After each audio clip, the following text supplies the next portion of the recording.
It's time for Herd Mentality, the weekly episode where you control the discussion. Today on Locked On Bills.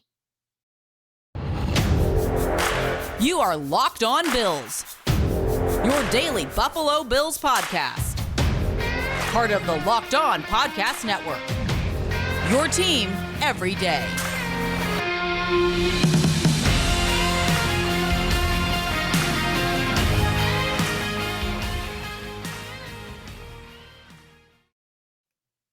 What's up, Bills Mafia? It's Joe Marino from the Draft Network, and I'm your host of Locked On Bills. Happy Tuesday to you, and thank you for making Locked On Bills your first listen every day. And as a reminder to you, we are free and available on all platforms, including YouTube. Today's episode is brought to you by Ultimate Football GM. To download the game, just visit ultimate-gm.com or look it up on the app stores. Our listeners get a 100% free boost to their franchise when using the promo code Locked On in the game store. Well, folks, I'm very excited to get into these outstanding herd mentality items. But first, I am sorry for what happened with our post-game reaction podcast. I stayed up late after the Bills beat the Dolphins on Saturday night, recorded the podcast, but then our podcasting host, Megaphone, let us down. They were having some challenges getting the podcast distributed to all the mediums out there, whether it's Spotify, Apple, Odyssey, wherever you listen, Stitcher, Podbean, whatever medium you use to listen to the podcast, it wasn't getting it distributed. And so I did everything I normally do on my behalf, but the host had some type of a problem. It's resolved, but you can imagine how disappointed I was to have done everything I needed to do to get that podcast into your hands and then it not drop until Monday morning. And so I'm sorry about that.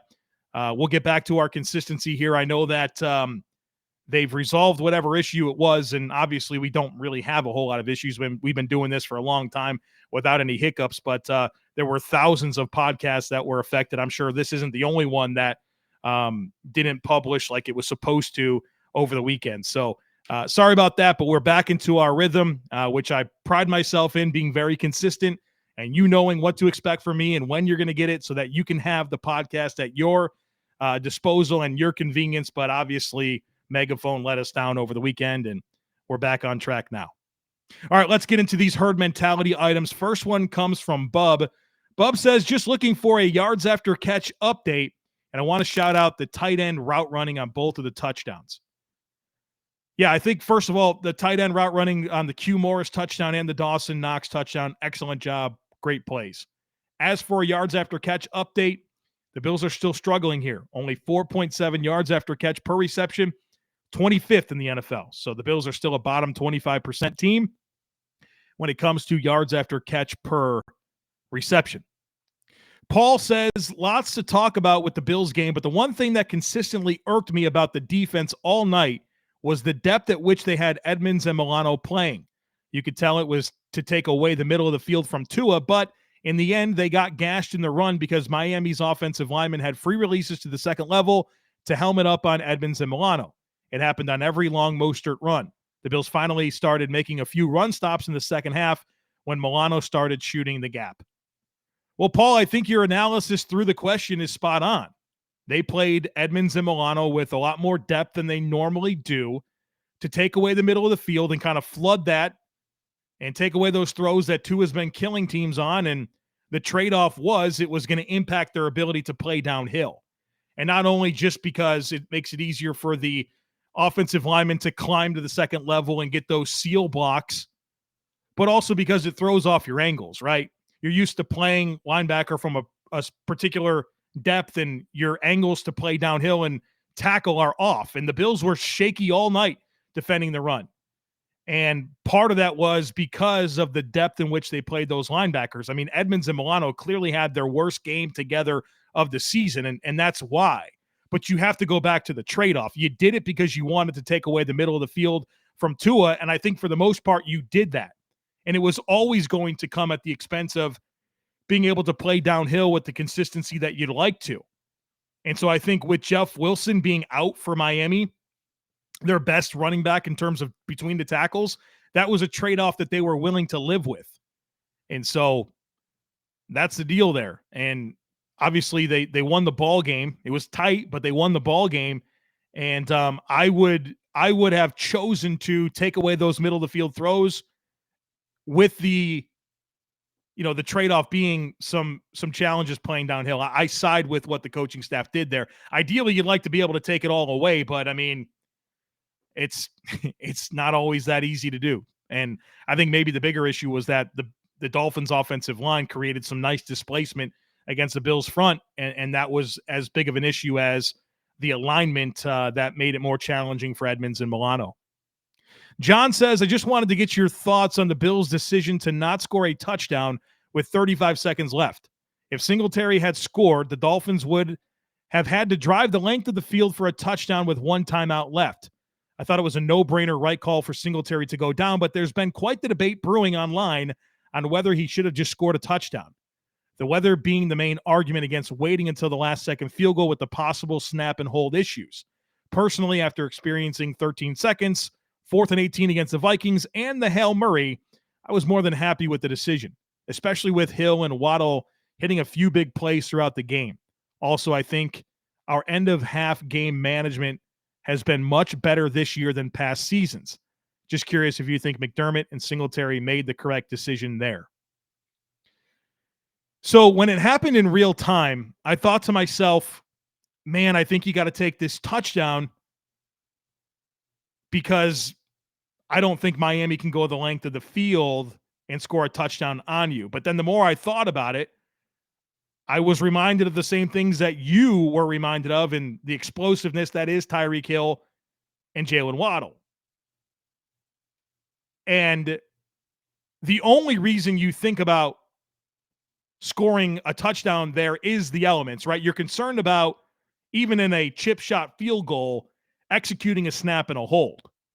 And so obviously Coach McDermott had a lot of confidence in the field goal operation to be able to execute that. And so to me, the way you should feel about this is connected to your belief that they could execute the field goal. Coach McDermott obviously had confidence there, and the result was good. I think in just about every circumstance, you want to not score the touchdown there. We've seen team after team lose because they choose to score the touchdown there and it blows up in their face. So the only reason you would even think about it is because of the weather, but obviously McDermott had confidence in Ferguson and Sam Martin and Tyler Bass to get it done, and they did. So I think the process and the result was both good there. And did anybody that's being critical of the decision, did they actually know with any level of confidence whether or not Reed Ferguson was going to have issues snapping and Sam Martin was going to have issues holding the ball and Tyler Bass was going to have issues executing the field goal? Because the snap, the hold, and the kick were all absolutely perfect. And so after I gave it like 20 seconds of thought, I was really in on the decision. Nick says, after the Saturday night win over Miami, that is now twice this season that the Bills have kicked a game-winning field goal as regulation time expired. It has been so satisfying to see perfect clock management and never even kicking off to give the opponent any opportunity to do anything. The Lions game on Thanksgiving almost made it 3, but they left 2 seconds on the clock and had to kick off so it doesn't count. It's such a uniquely satisfying feeling that I've been wondering how long it's been since the Bills have executed the end of game like this. The last time before this season that I could find was October 7th, 2018, when the Bills kicked a field goal as time expired to win 13-12 over the Titans. You have to go back to September 25th, 2011 for the Fitzmagic win over the Patriots game to find a second one before the 2 this season. You talk a lot about the resilience of this team, and I know a lot of this is situational due to so many tight games, but how about the strategy and execution of this staff to learn from the tragedy of 13 seconds and learn to finish these games out with absolute lethal precision? Going to be incredibly important heading into the playoffs. Nick, I think that's really well said. I have nothing more to add. I thought it was a great item to have after John's item, and the Bills have absolutely done a masterful job late in games notwithstanding that Detroit game, I was pretty annoyed. They called that timeout with 7 seconds left. I knew they were going to have to kick off. And we know we don't want that, right? So that was, they could have waited another couple seconds before they stopped the clock there. But yeah, I mean, this has been a really good job. I think the Bills all season long have done a really good job in those end of half, end of game situations. I think obviously the Minnesota game's probably something that people are thinking about in their heads right now, saying, Joe, what are you talking about? Minnesota was a disaster. I don't know. I think you just put your palms in the air and realize that some really goofy stuff happened that contributed to that loss. But I think the Bills, from a game management and from a just being able to get through these moments and win a lot of close games this year, be on the good side of them, that's going to help them in the playoffs, because you're probably not going to boat race teams in the playoffs, and being through this is going to help them. And, I think you can look at everybody in that locker room in the eye with a lot of confidence and knowing what you've been through as a football team and how that's going to help you no matter what scenario you face in the postseason. I'm really geeked out by our new partner and sponsor of today's episode, the Mobile Game Ultimate Football GM. Have you ever dreamed about becoming an NFL GM and managing your football franchise? Well, your dream can come true, and this game is definitely for you. You can manage every strategic aspect of your team, play through the season, and lead your team to glory. You're responsible for hiring the right coaches and coordinators, trading players, making draft picks, navigating your franchise through free agency and the draft, and all the ups and downs of a season. All this in a challenging and realistic game world. Ultimate Football GM is completely free and playable offline. Play on the go as you want and when you want to. We actually have a league of Locked On hosts, and we are having a blast playing this app. And Locked On Bills listeners, you can get a 100% free boost to your franchise when using the promo code Locked On in the game store. That's Locked On, so make sure you check it out today. So to download the game, just visit ultimate-gm.com or look it up on the app stores. That's ultimate-gm.com. Ultimate Football GM. Start your dynasty today. Turo is the world's largest car sharing marketplace. With Turo, you can book any car that you want, wherever you want it, from a community of local hosts. You can browse a huge selection of vehicles for just about any occasion or budget across the U.S., UK, Canada, and coming soon to Australia. You can book a spacious SUV or minivan for a family road trip, or get a classic or luxury car for a special event, birthday, or holiday. Or maybe you just need an affordable economy car if you're on a budget and just need to get from A to B. You can test drive that new electric vehicle you've had your eye on to see how it fits into your everyday life. Many Turo hosts can even deliver the car right to you. Every trip is backed by liability insurance. Terms, conditions, and exclusions apply. Forget boring rental cars and find your drive at Turo.com.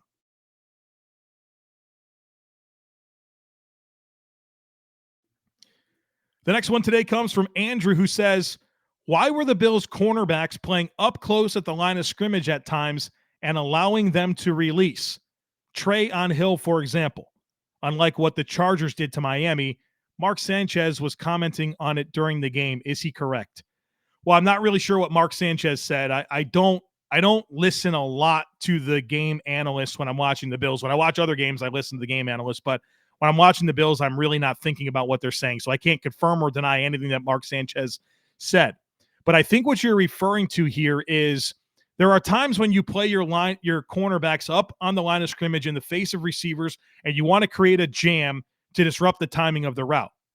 And you use your hands to get involved to create a jam, right? And to reroute receivers. There are other times within that you want to do something called soft press, where you still get up in the face of those wide receivers, but sometimes you're not really engaging your hands.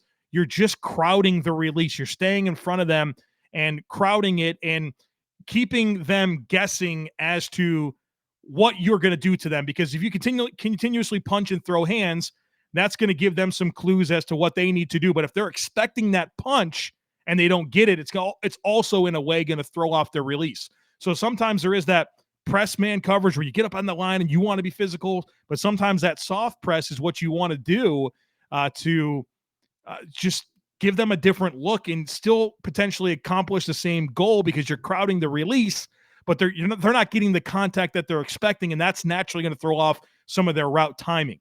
And so it's just like when you're an offensive tackle, you need to have variance in how you deploy your hands.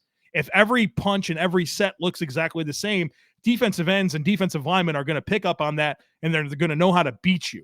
Well, that's why you have to talk about strike variance. Can you give them different types of hand looks and sets to throw off their rush? Same thing applies at cornerback, where sometimes you want to give them that soft press to throw them off and not let them know, hey, every time that I'm lined up in your face, the line of scrimmage, I'm throwing hands. Sometimes it's going to be soft press, but in either way, I'm going to crowd your release and make it difficult for you to get into your route stem like you want to within the timing of the offense. Peter says, is Taron Johnson still underrated, or is he simply one of the most essential players on this team? Well, I'll say this. If you don't think that Taron Johnson is one of the most essential players on this team, then I would question if you're able to interpret what he brings to the table. And I'm not saying that's true for you, Peter, but anybody that doesn't fully appreciate Taron Johnson is really, really missing the mark of what he means to the team. Obviously, he's a starter, right? I know he's a slot corner or a nickel corner, but he's a starter. He plays every snap, every single game. And he there's so much on this man's plate, whether it's run fits, right? The Bills never play three linebackers. And so guess who the third linebacker is? Taron Johnson.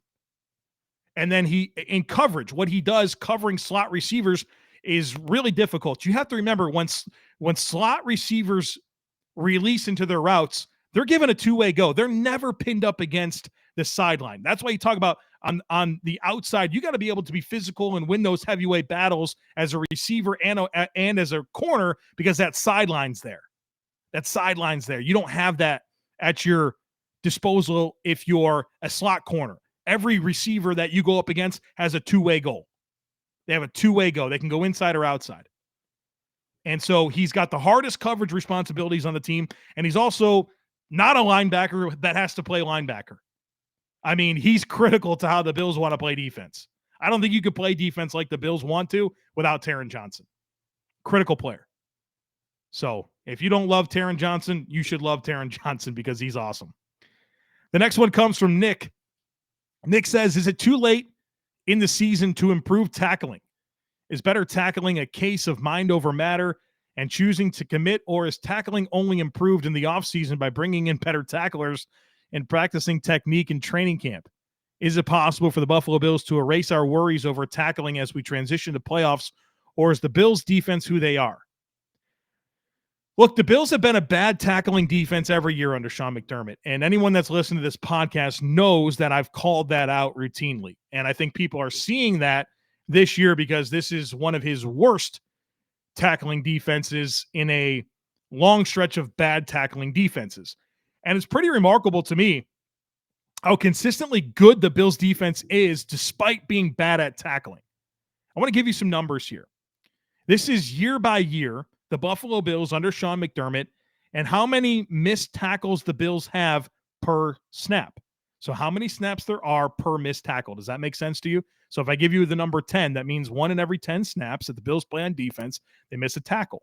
And through my research, I've learned that the best tackling defenses in the NFL, they're about 1 in 11, 1 in 12 plays per missed tackle. The Bills this year are 6.2. So 1 in every 6.2 snaps, the Bills defense misses a tackle. And remember, some plays, there are no tackles to be made. Incomplete pass, a touchdown, 1 in 6.2. Last year, 2021, 8.8.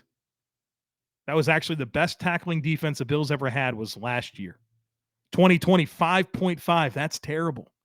2019, 7.2. 2018, 7.4. 2017, 8.4. I mean, these numbers are bad. They miss tackles way too much. And so I guess step one here, Nick, is we identified the problem. The Bills are bad at tackling. Your question is, can they improve it? Well, history doesn't tell a good story here. I mean, you're talking about largely the same nucleus of players and coaches year over year. They just don't tackle well. And so what makes a good tackler? I think, first of all, angles, coming to balance, wrapping up, bringing your feet, all that. There's fundamentals to tackling. And the Bills they fundamentally bad at it.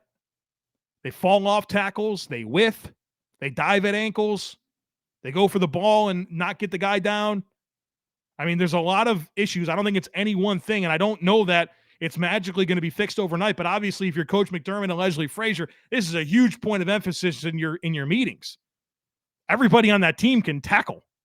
I don't think that the Bills just have 11 guys on defense that can't tackle. Part of it is that, I mean, I think that they put their defenders in kind of some challenging spots. We just talked a lot about Taron Johnson, what he's asked to do. Edmonds and Milano, we've talked a lot about just what's on their plate in terms of real estate that they have to cover against the run and in coverage. I think that naturally makes it harder to get angles, but Tremaine Edmonds has been a very consistent tackler throughout his career. Matt Milano has been a very inconsistent tackler throughout his career. So I don't know I have an answer for you, but I think right now it just has to be a point of emphasis. Sean McDermott has to be putting together film clips of missed tackles and the consequence of that missed tackle. Put that Mostert run up there and show everybody falling off of him, AJ Epinesa falling off of him down the field, and say, hey, if we could have tackled him here instead of here, this would have been the consequence. I think that's all you can do at this point. And just reiterate fundamentals, right? Reiterate the fundamentals of tackling people. But you like to think a veteran defense like this would be better, but they're just not, and they haven't been literally ever under Sean McDermott. I think they've been a below average to very poor tackling defense every single year since 2017. Remarkable that they can play defense to the way that they do, the results that they have, and still tackle this poorly every single year. We're trending towards the second worst tackling defense that Sean McDermott's ever had. 5.5 in 2020, 6.2 this year.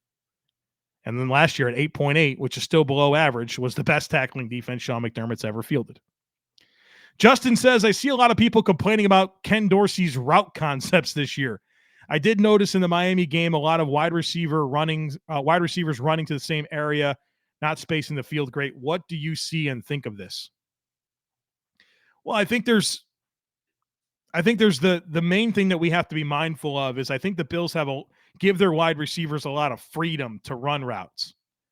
And they're not overly concerned. We've heard Josh Allen talk about this. They're not overly concerned with every route depth being exactly at a certain point. They're willing to adjust on the fly and trust that Josh Allen can get on the same page with them. And so the benefit to that is you give a lot of freedom to really good players to get open and catch the football. And that's a fun way to play ball.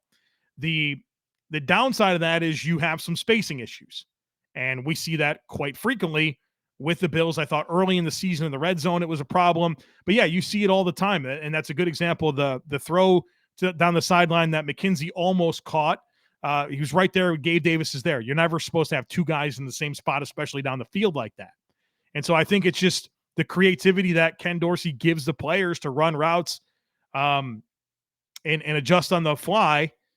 This is the consequence to that. So it's just another thing that there's some trade-off. Now, not every single player on every single play has the freedom to just run whatever route that they want. There are some routes that are locked, meaning that you will run this route and that is all you will do. And then there's some routes that are not, that are more adjust on the fly based on leverage, based on the coverage that they're playing. But I think that's what it is more than Ken Dorsey has bad route concepts. I mean, route concepts are route concepts. I don't think there's uniquely different route concepts that Ken Dorsey has that any offensive coordinator doesn't have. It's about how you deploy those route concepts and what you ask your players to do and what type of freedom they have. And these Bills wide receivers have a lot of freedom to adjust on the fly. And I think that's why you have some spacing issues. I hope you've been getting in on the action over at Prize Picks. Prize Picks is my favorite daily fantasy resource. How does it work? You pick 2 to 5 players, and if they will score more or less in their Prize Picks projection, you can win up to 10 times your money on any entry. There's no competing against other people. It's just you versus the projections available. Prize Picks has all the sports, NFL, NBA, NHL, golf, you name it, you can find it over at Prize Picks, and entries can be made in 60 seconds or less. So download the Prize Picks app or go to prizepicks.com to sign up and play daily fantasy sports. First-time users can receive a 100% instant deposit match up to $100 with promo code LOCKEDON. So if you deposit $100, Prize Picks will give you $100. If you deposit $50, Prize Picks will give you $50. Don't forget to enter promo code LOCKEDON at sign up for an instant deposit match worth up to $100.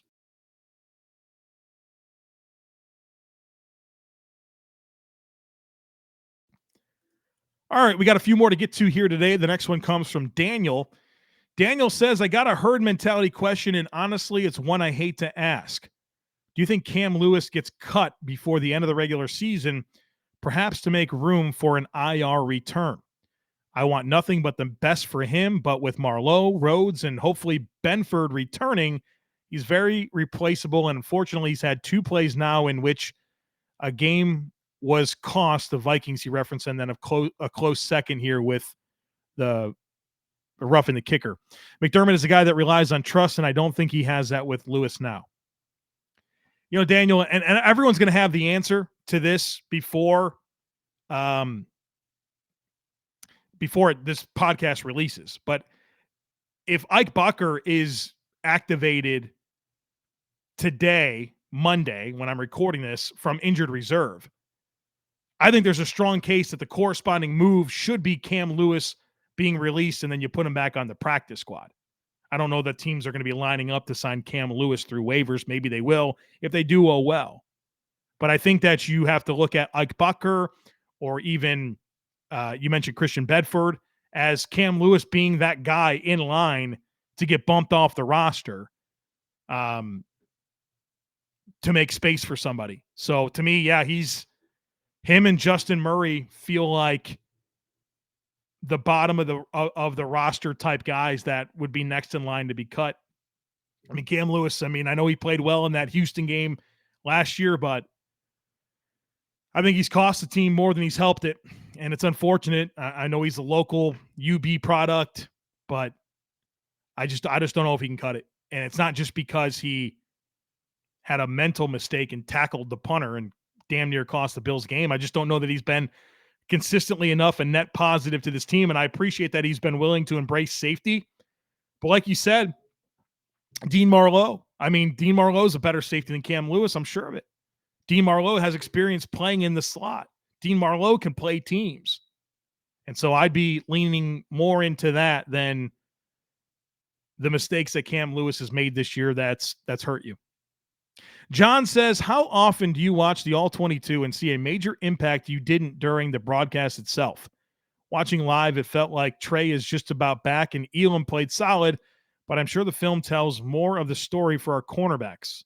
Thanks, Joe, and welcome back, 88. So here's what I'd say about this. I would say more often than not, it seems like I notice a player not performing as poorly as I thought. So if I watch a game live and I was like, oh my God, this guy stunk today. A lot of times I'll watch the All-22 and I'll gain more of an appreciation for what he did. Because I think we can feel 2 or 3 bad moments, right, in a game, and you're like, oh my God, this guy's killing the team. But then when you actually watch the other 50 snaps they played, you're like, oh wow, well, yeah, those were some lowlights, but I think in totality, they played a pretty strong ball game. I think typically you watch a football game and you feel the talent. It speaks to you. The guys that play well, you can feel it, right? That's one thing whenever I go to games live, I'll go to college games a lot of times, and I go in there and I'm aware of who the best players are supposed to be. But a lot of times I go into it and I say, I'm going to watch this game as if I don't know anything about any of these players, and I'm going to let the talent jump. I'm going to let it speak to me. I'm going to feel the players that are the big time impact guys. And one lesson that I've learned about scouting football players that I think is very good is whenever you watch football games and you're evaluating players, you want to ask yourself, are they physical? Are they aggressive? And are they impacting the game? And you should be able to feel that. If you're talking about a player in college that's going to jump to the NFL level, I should be able to feel your presence. You're playing against guys that, for the most part, that's it for them. They're going to play college football and that's it. You should stand out. And I know that I've kind of taken this to a place that maybe you didn't anticipate, but I think the same applies true when you're watching football games. You should know who the best players are because of the way that they're performing. You should feel that. And so I normally do. I feel the good stuff when I watch it live, but I think I can kind of gain more of an appreciation for things that I thought were big-time struggles, and maybe they weren't nearly as bad as I thought they were when I get into the All-22. Kyle says, over the past 2 games, I've noticed how often Greg Rousseau, is lining up in an upright stance, a 2-point stance. I don't think I saw a lineman do this consistently under McDermott until Vaughn came on the scene. Could you touch on the advantages and disadvantages of an edge rusher starting with a fist in the dirt versus being upright? And secondly, do you think this is a product of Vaughn's mentorship of Groot, or is it something to do with how the coaching staff plans to use Groot because of his skills and traits? I thought I saw Jerry Hughes do this a little bit last year. But yeah, you're right. It's been an uptick, it feels like, for sure. And especially for Rousseau. I don't think Rousseau was doing this at all last year. The benefit from playing in a 2-point stance, if you're an edge player, is you're just going to see it better, right? You're going to be able to process what's happening in front of you and be able to respond better.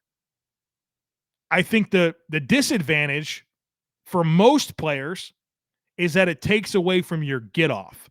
So when you're coiled up in that 3-point stance, you're able to explode out of your stance and really, really get into the rep. Where if you're at a 2-point stance, you're not coming off with good leverage. You're not coming off in a position where you can really uncoil and unlock your hips to get into the rep. So that's a trade-off. You get vision, but you lose get off. And so I think it's a comfort thing. I don't know that I played football at a high enough level to really talk about the impact, but from my high school days of playing college or of playing football, my high school days of playing football, I played defensive end, and I was given the opportunity to play from a 2-point stance whenever I wanted to, and I never did because I wanted to be able to get off the ball quicker. And I felt if I could get off the ball quicker and control my blocker, that I would be in a good position to disengage and make a play. Whereas if I had to stand up and get into it, I felt like my leverage was off and I wasn't as explosive off the ball, and I didn't play as well. And so I think it's also a person-to-person comfort thing. And so for Greg, I'm sure some of these games, especially when you're talking about the quick passing game that the Bills see a lot, it feels like, quarterbacks that want to get the ball out of their hands very quickly. I think being able to be in that 2-point stance and really get a feel for the quick set, if that offensive lineman is setting you quickly, to be able to do a better job of quickly getting your hands up into throwing lanes and being able to impact it that way if you're not really going to be able to rush because the ball's going to come out before you can get there. And so those are some of the things in my mind as you bring up this topic, and I appreciate the question. I think that's a very good one from you there, Kyle. All right, folks, that's it for today on the podcast. Tomorrow, we start getting ready for the Chicago Bears, the Bills' next opponent, a unique opponent. Josh Allen's never played the Bears. Sean McDermott coached against them once back in 2018, if I'm not mistaken. But good news for everyone here. One of the teams that I'm responsible for from a pro scouting at the Draft Network, I have 7 teams that I'm responsible for pro scouting. One of them is the Bears. So I know the Bears really well.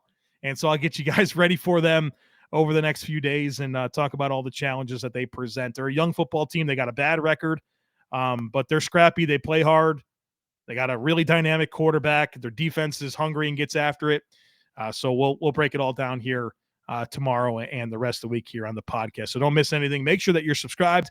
Would love it if you took a second to rate, review, share, and subscribe to the podcast. Have a great rest of your day, and I look forward to catching up with you again tomorrow.